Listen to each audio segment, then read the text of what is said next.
Okay, on the last video, I left off on composition, video 1 in composition. It's the 101 Introduction to Composition and Advanced Composition at that. So that first video gives you an idea of the depth and level of integration into what this third part of the project entails. So when I left off, we were talking about the sonata and how I'm applying the form of sonata to develop to bringing birth to what this project is, in doing so, I started off with the introduction, of course, and then an exposition. And exposition is the first part of the sonata when it's performed, and then the second part of the sonata when it's performed is the development, and then the third part is recapitulation. So those are the main parts right there. And that being said, that's how they're performed. But the classics aren't great just because they're old. The classics in themselves, the way they're designed and the way that they're used by the classic music composers is much like it's a process. The music is delivered and performed in a manner that reflects the process that was used when they were created. For example, any sonata that you look at, or this example of what I'm doing here, when the composer created that work of art, that piece of music, it starts off with an idea. And as in the last video showed, when we were talking about how I was developing the chorus of the song and other aspects of the song, I want to reflect on the chorus again and comment on what my mind, the process that I'm going through in developing this song, and how it originates is with an exposition. I come up with a quick idea, and then I reflect on it, and over time work on it. I develop it, and reflect on it, and develop it more, and reflect on it, and develop it more. And then once I get to a certain point, and I somehow meet a, I want to see if the camera's still working here. Yeah, we're good. Once I get to a certain point and I meet some kind of inner satisfaction level, if you will, for each part that I'm developing, whether it be a verse or a chorus, and a type of chorus, wherever that chorus may be, in context of the whole composition, well then, I leave it alone, it's done. But this course isn't done yet, and what I've done is I've taken from even the last video of developing the course to another level, so I'm working on it, I'm developing it, and what I want to do is go ahead and show you what I've come up with for the course. This is 6 minutes long, and there's a little bit of rambling in there, but I'm talking much. I'm recapping what I'm telling you right now in the recording that I made on the phone, because I got the idea and I had to turn the phone on and blurt it in there. So that being said, I want to show you the the chorus, but I also want to show you what else is going on in the back of my head with the grand scheme of the development of the entire composition. Now, this right here is something on PBS that, well, it totally blew me away when I seen it. So I want to just go ahead and watch this for a few minutes and give you an idea of what I'm talking about, and then comment on it.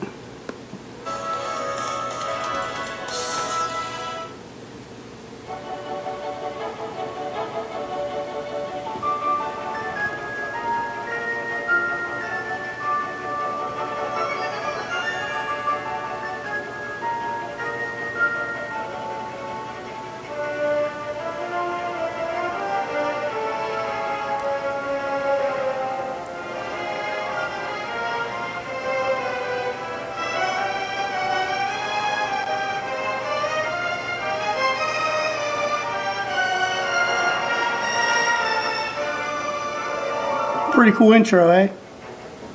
That's not. That was just the intro. That's their label package. What we're watching here is Moby Dick. It's a production put on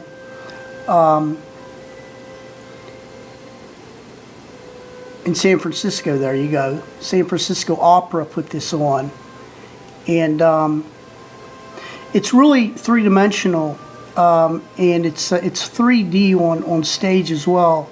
I mean, not only is it three-dimensional acoustically and lyrically, and with just the physical presence of the stage performance, the whole stage is actually three-dimensional. As you see right here, this water in the background, it's really touches on all the senses.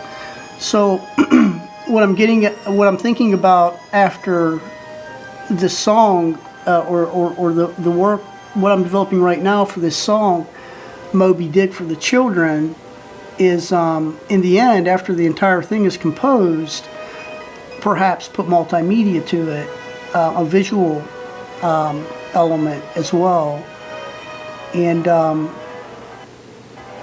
that will help round out the entire piece for modern multimedia, and how it can start out in one place and wind up being something quite unexpected. But I'm going to explore it more if I can a bit. If you were on board the ship, and you can Google this, Google the attitude there is what's under Moby Dick consideration. For this performance, you can Google it at and you'll find Moby Dick Performance PBS.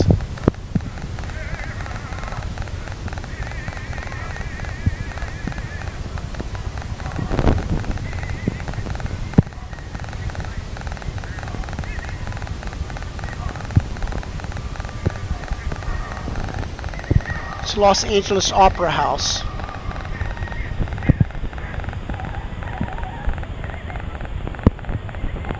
So this is the part in my verse 2 where they have encountered the well. Previously it was the see, right solo. here's part of the opera where Eventual. it's the essays. And now it's the See, dual that's conflict. like my verse 2. What's going on here is they're trying to figure out what's right, what's wrong. They're trying to figure out what's right, what's wrong, What should we do? what should we do, This is kind of like a decision-making process. My song is the work is the And they're encounter. questioning The their mood and how it changes once the will is encountered. ideologies and their morals, ethics, How goal, the human experience, can we live with ourselves with our decisions, sort of thing, or can we live at in all the context of after all they're out at sea? composition.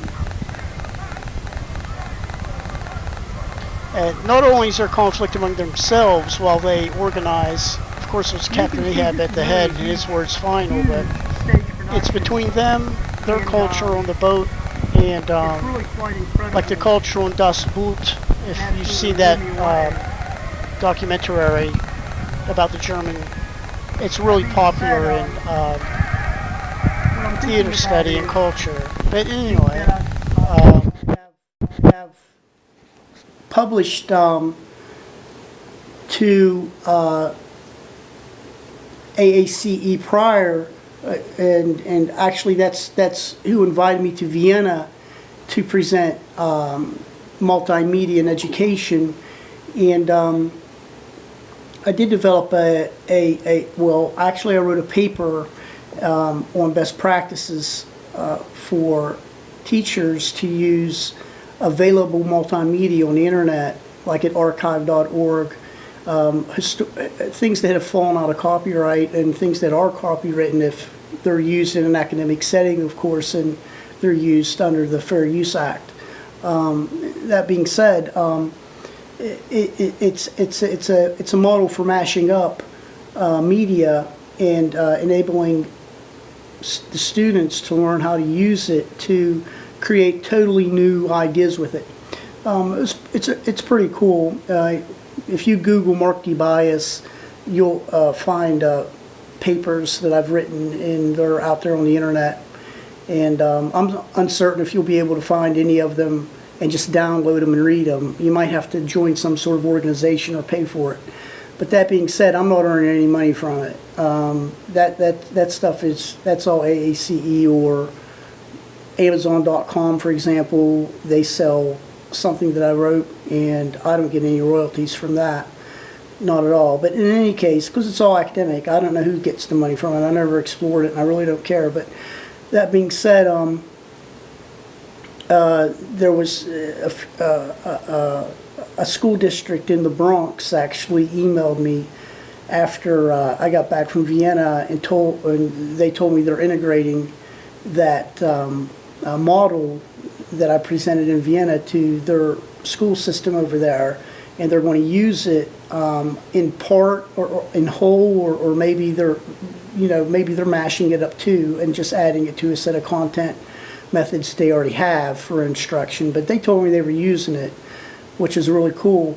So what I'm thinking about doing is, since AACE and other educational organizations out there are really keen on getting new ideas of how to use modern technology to do for things like this, for creating learning content or any kind of production within the context of education and using computers.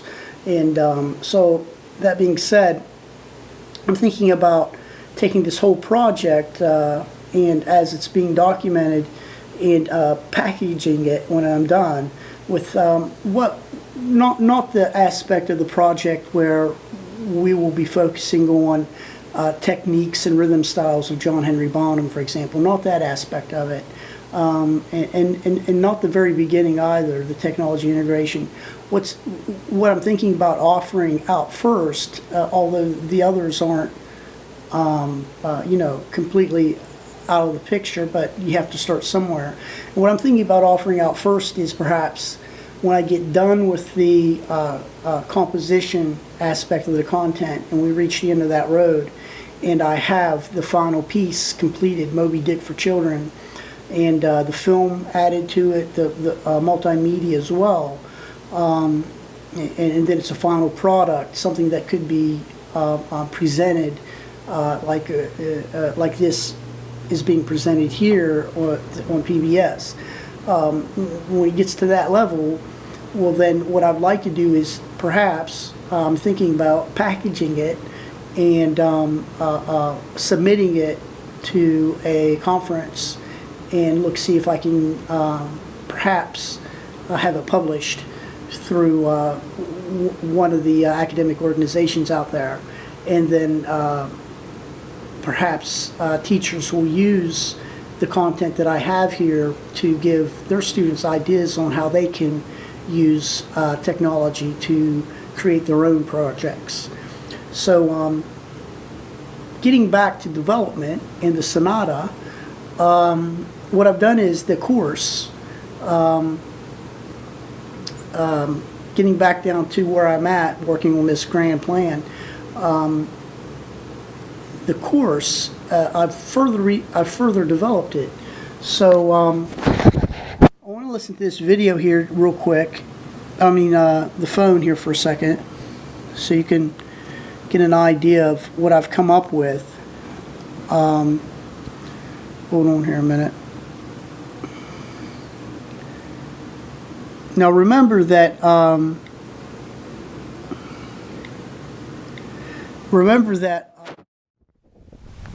this song is going to be heavy. So Keep in mind that this song is going to be heavy. I'm having trouble loading my phone here. Looking at my phone for the on-the-fly recordings, Okay. So, technology integration. video. Sorry, not video, but telephone messages, and let's listen to the first one I recorded and see what that says. It's Moby the Dick. It's Moby, he's big as a ship. It's Moby the Dick. When we think quick. Now see, I had a melody in my head, and I knew that I wanted to extend it past ship, but I really wasn't sure where I wanted to go with it. So this is what I'm talking about in development, in action, actually.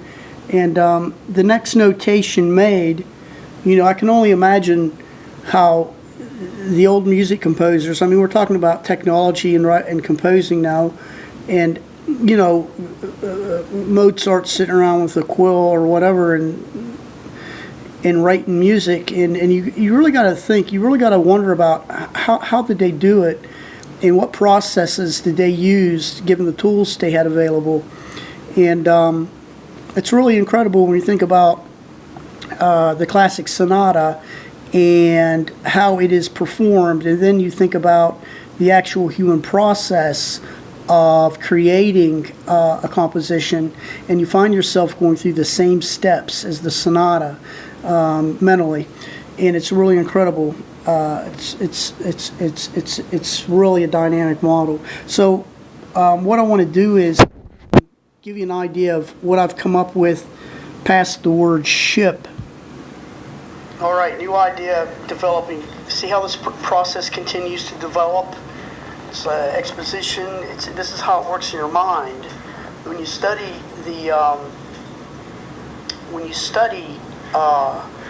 classical music and structures and how it's developed, you looking at the sonata again.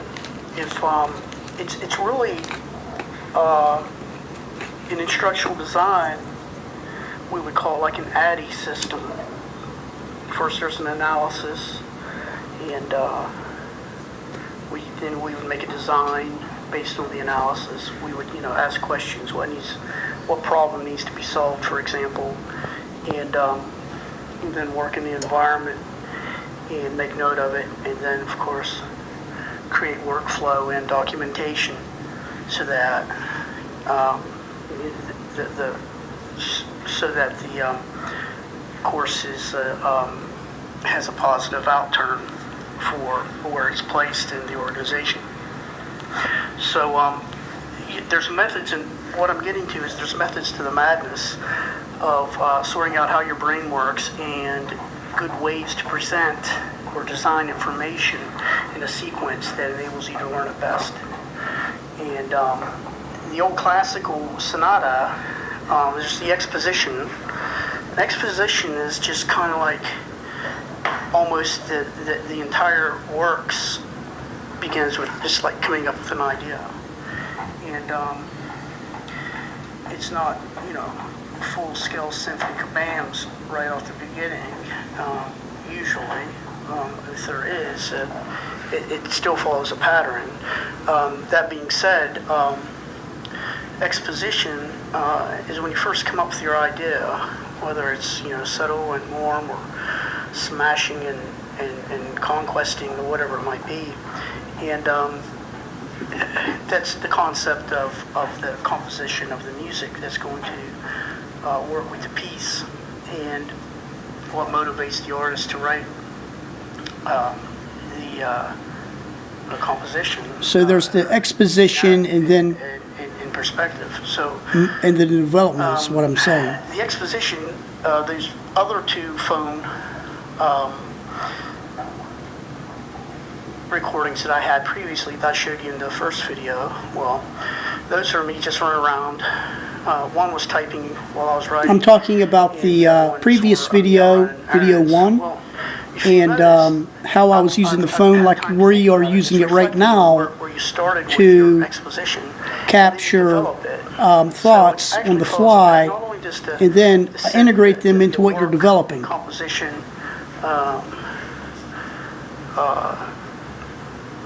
not only is it performed that way, it's also learned and created that way, is what I'm trying to get at.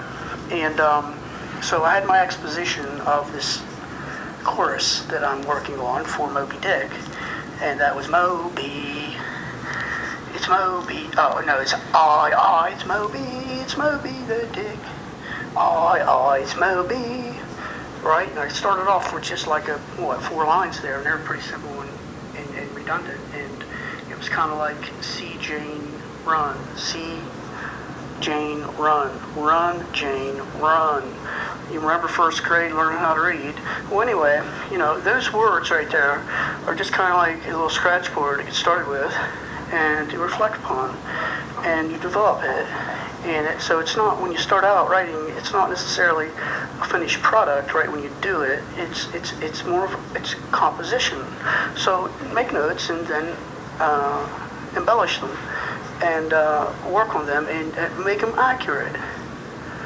And you know, work it through. So, that being said, what I'm have talking here about now every is part of that the fourth the little chorus, the thing on verse, phone caught me in the kitchen. It's really late and I need to go to bed. developing each one of them Anyway, until you get to your happy spot. I just, it popped into my head about the whale. And so I've added, it's Moby the Dick. It's Moby, he's big as a ship. It's Moby, he's swimming away. Now what I want to do right here is work in his spout and him spraying and the word day.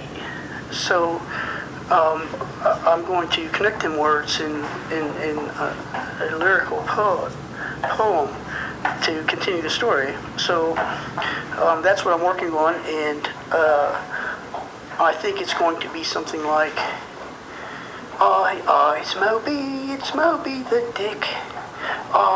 It's Moby, he's big as a ship.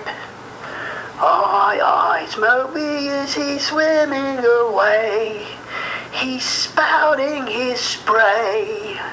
It's the end of the day. Will we let him get away? And then that's where the silence comes in. And so he's living in, the whale's living in the darkness. He's swimming in the sea. And the ship is living by night and day. So the music and the mood and everything changes with that through the lyrical poem and the story is being told, and how the sounds accompany and embellish the moods and the emotions, the logic, the sit pathos, emotions, and ethos, what's right and what's wrong. Am I on the good path, so to speak? So you work all those concepts into the composition. So that's where I'm at with it right there. Peace. So that's where I'm at with it right there, peace.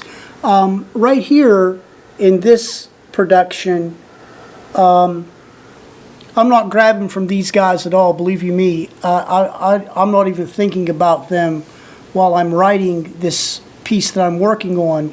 It hasn't inspired me to in any way other than I was, any more than I'm inspired with Moby Dick. But that being said, this part of the performance in the opera house here, you might describe this part of their performance as my verse 2, the encounter, and the ethical aspect of decision making. What are we going to do here? And how shall we proceed? And the music and the lyrics and everything reflect that entire mood in the production.